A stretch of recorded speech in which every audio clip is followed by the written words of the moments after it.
Alright, hello, welcome to test corrections. So, the way I'm going to approach this is I am going to work through them, and you need to follow along, be writing down the corrections to whatever mistakes you made, and I also want you to realize, I want you to write next to it, what did you actually do? For example, this first one, we have our two guys. We got student A, we got student B on this pulley. And so a lot of mistakes that people did was they didn't put both free body diagrams, for example. And so I say draw a free body diagram for each student. Label the forces according to the objects that are interacting. So let's do student A. I'm going to draw a system schema real quick. Well, what's student A interacting with? Well, he's touching the rope. So I'm going to put R for rope. He's touching the floor. He is also touching or interacting with the earth because of the force of gravity.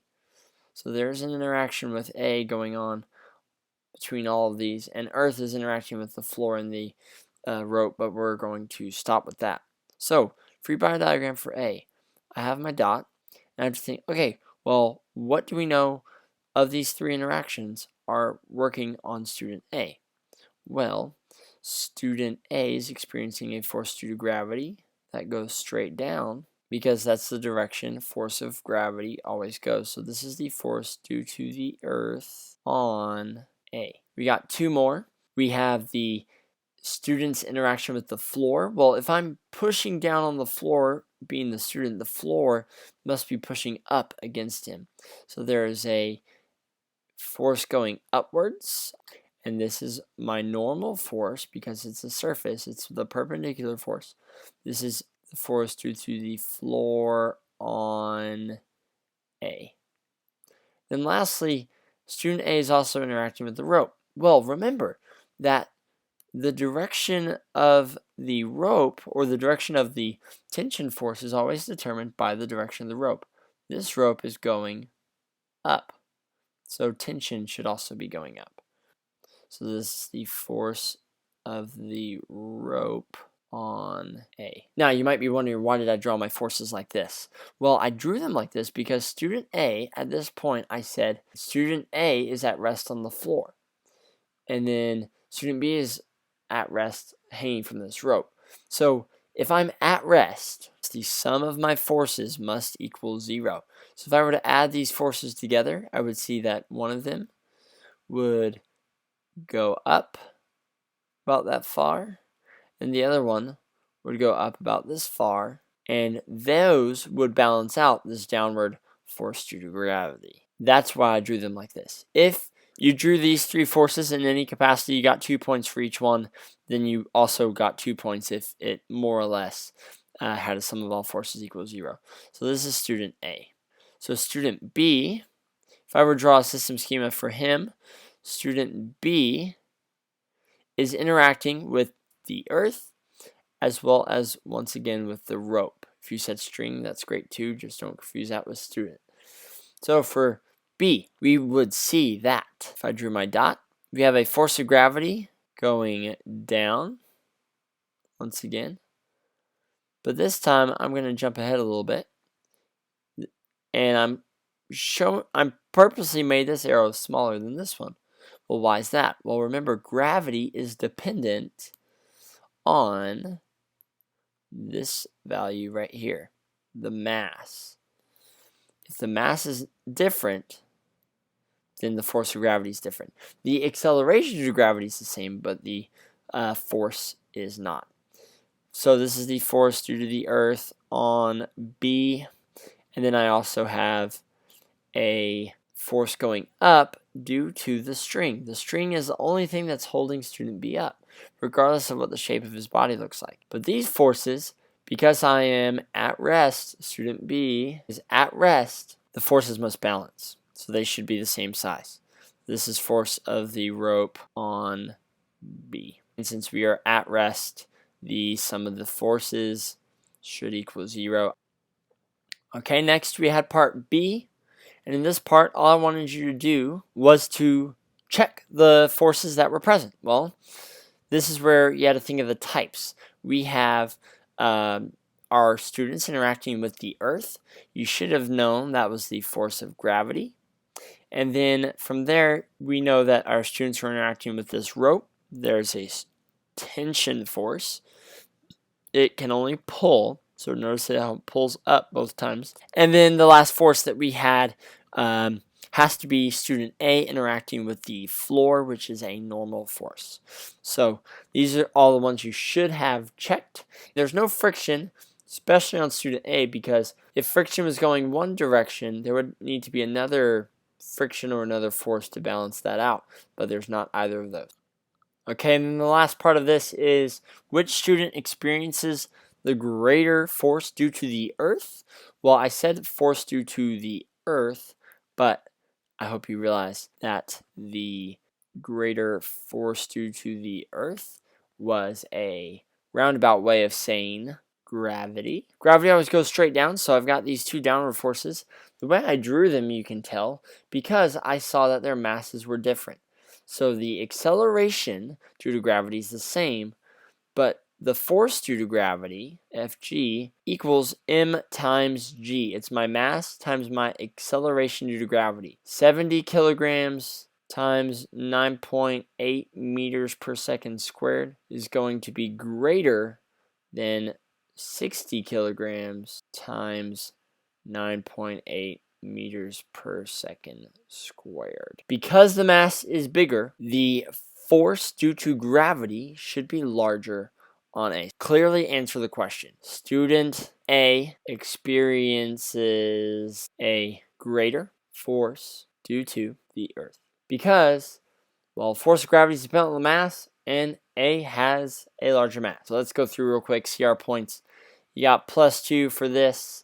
You got +3 for the force through the floor, or the normal force, because that one was one most people missed. Every other force present here was worth 2 points. The at rest, based on what your free body diagrams looked like, was another 2 points. Each of these was worth 1 point. Any wrong ones were -1. And then student A was worth 2 points. And then depending on the mass, student A's bigger mass was worth 2 more points. So that was problem number 1. Okay, problem number 2.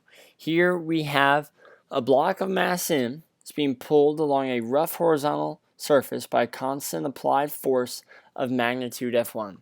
It acts horizontally, and it moves with a constant velocity. We should have seen right here when I said it has a constant velocity. Well, constant velocity, that applies for Newton's first law. Sum of my forces must equal 0. I applied this in parts B and C. But before we do that, let's draw a free body diagram for the box, assuming there is friction. So, free body diagram, here we go. So, what are some things interacting with my mass? Well, I've got my floor, I got the earth, remember it said there is friction, so I've got really, the floor is pushing up on this, and it's applying friction, so I'm going to have 2 of those. So I got 1, 2, 3, and then I also have F1. So F1's another thing interacting. So I've got 4 forces going on here. Well, let's look at these. Gravity, let's just start with that.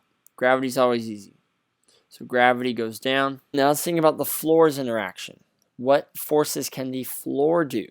Well, it can do a normal force, which for now I'm going to leave unarrowed because we don't know how long it is. But it can also do friction. Well, friction opposes my desired motion.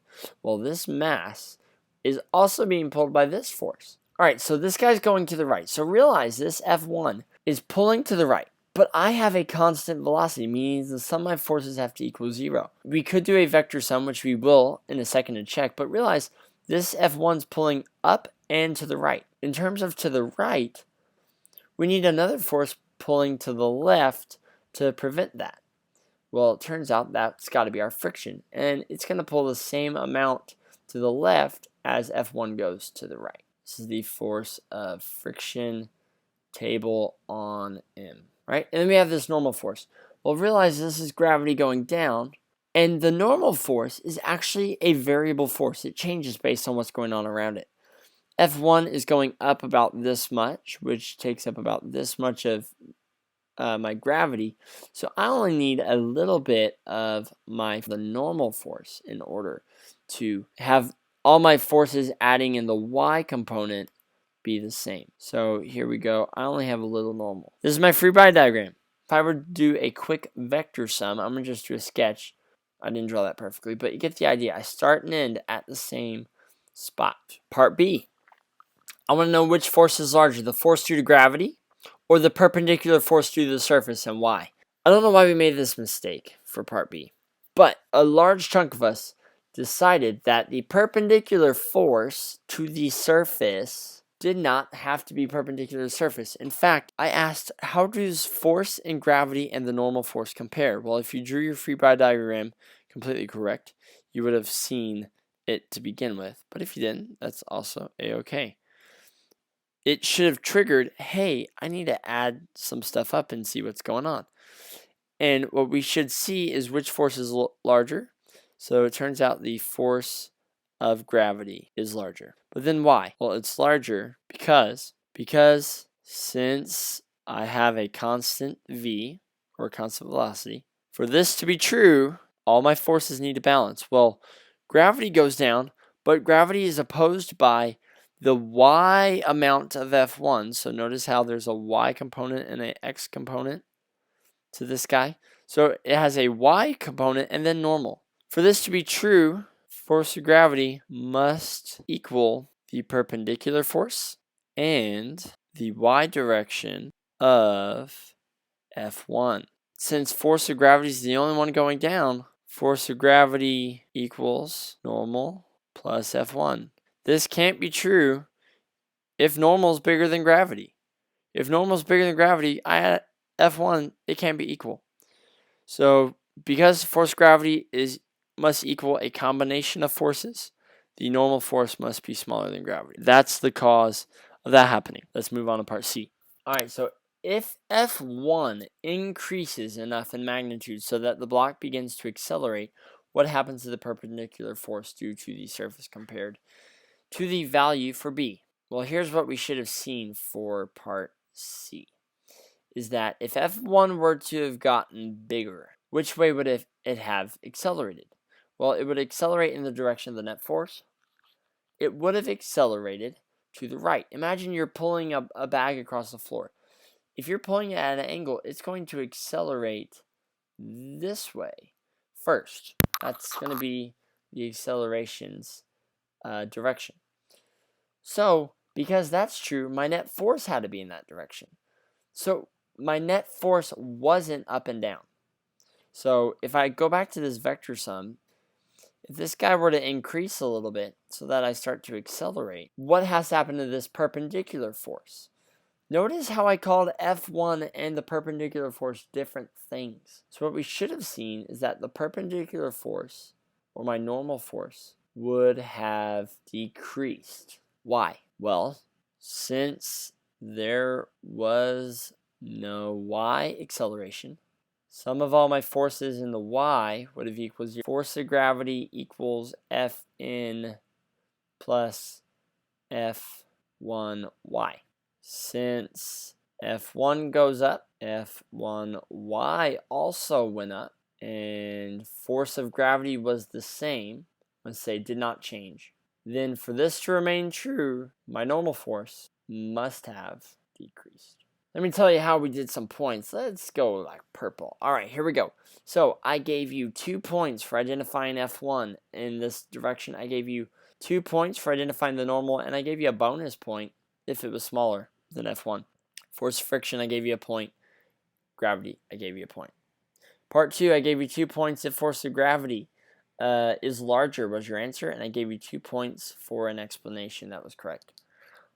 Third part, I gave you 2 points for the decreased, and then I gave you 2 points for your explanation. Now let's go on to the last problem, problem number 3.